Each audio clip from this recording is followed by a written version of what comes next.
Welcome to another edition of SKNIS Week in Review, a program highlighting the top stories of the work of the government of St. Kitts and Nevis for the past week.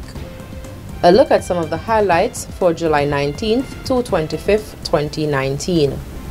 150 promising children attends 36th annual summer residential camp. St. Kitts and Nevis offers online renewal of drivers and motor vehicle licensing. The cable upgrades TV content and distribution. And St. Kitts and Nevis receives assistance in human trafficking.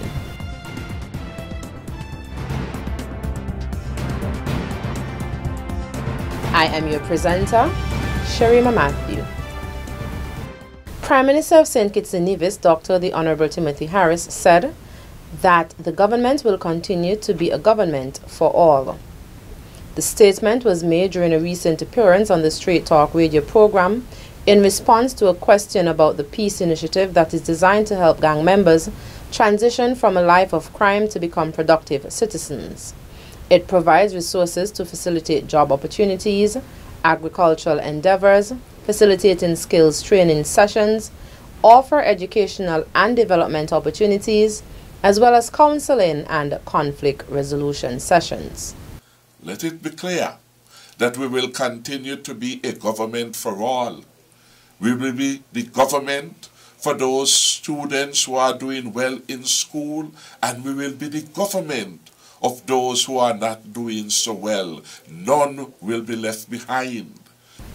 Equally important, Dr. Harris, who is also the Minister of National Security, compared the provision of services to the vulnerable groups and noted that it is in line with regular initiatives that is provided to citizens or to rehabilitate persons.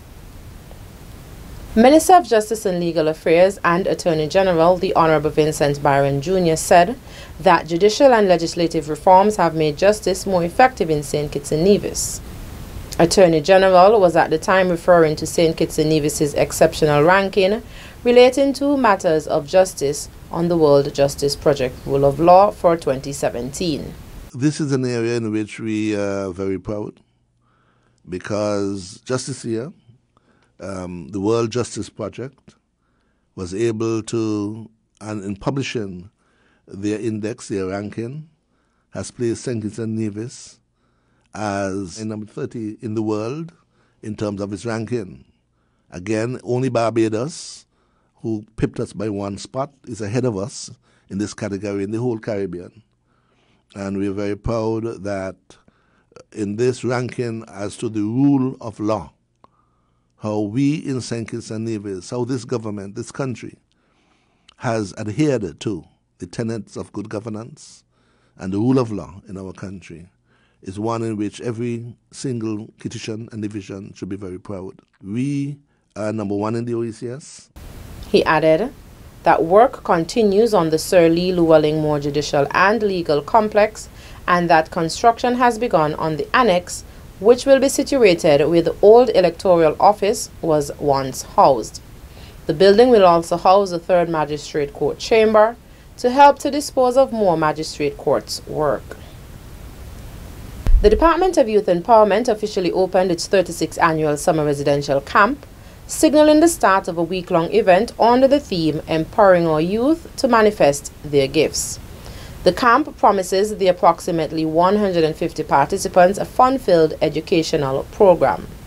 Various disciplines to be covered include airbrushing, baking and cooking, clothing and design, cosmetology, dancing, African and salsa, drumming, African and marching band, film making, music, painting, photography, bag making, hair braiding, fruit design, and pageantry. Deputy Prime Minister and Minister of Youth, the Honorable Sean Richards, told the participants that they will be exposed to values such as honesty, respect, responsibility, loyalty, discipline, teamwork, kindness, and reverence, as well as to skills that will serve them for a lifetime. He also explained that the value of person-to-person contact should not be overlooked. You will be given the opportunity to take a break from technologies such as TV, cell phones, and the internet, thus allowing you to rediscover your creative powers and engage with real people, experience, and real emotions while participating in real activities. In essence, you will be immersed in the actual world where you will get to appreciate what is real, genuine, and non-artificial.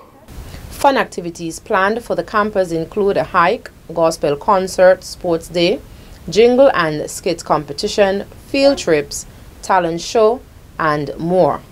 The 36th annual summer residential camp ends on Sunday, July 28, 2019. St. Kitts and Nevis is the first country in the OECS region to offer online renewal of e-driver and motor vehicle registration licensing, and only the third country in the entire CARICOM region, with Jamaica and Bahamas being the other two countries. Olea Prentice, lead officer for this initiative within the Inland Revenue Department, explained the initiative and noted that it was undertaken by the government of St. Kitts and Nevis to make doing business in the Federation both convenient and easy. This gives individuals the opportunity to renew their driver's license online as well as their vehicle license online.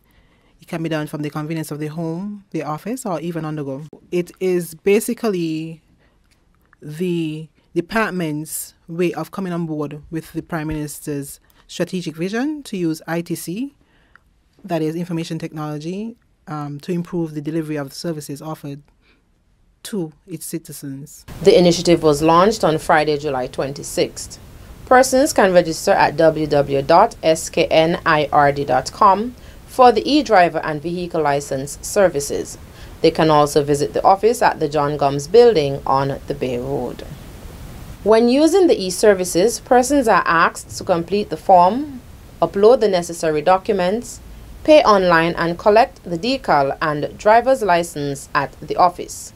This is a 24-hour processing period.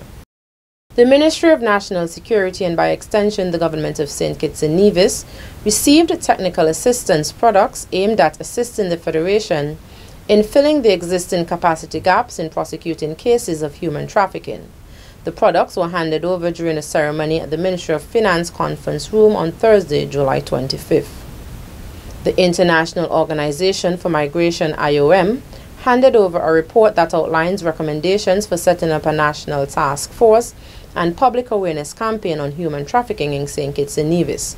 They also turned over a database, and on Wednesday, June 24th, 20 persons from across various ministries and departments were trained to use the database.